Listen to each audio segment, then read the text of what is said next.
সাংবাদিক ইলিয়াস হোসাইন এরা যে দেশের কি চায় এরা তা মনে হয় নিজেরাও জানে না।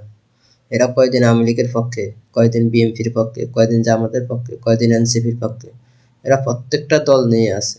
কখন যে কার পক্ষে বলে, কখন যে কার বিপক্ষে বলে উনি মনে হয় নিজেও জানে না।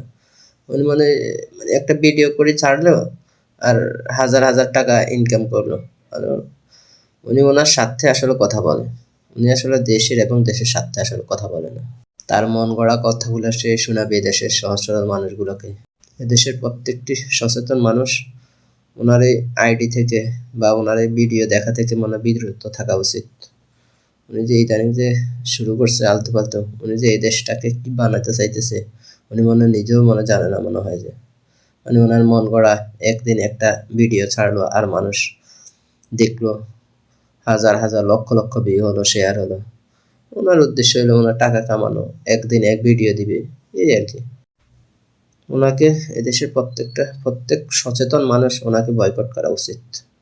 ওনার এসব কথা শোনার জন্য আসলে মানুষ আগ্রহ না।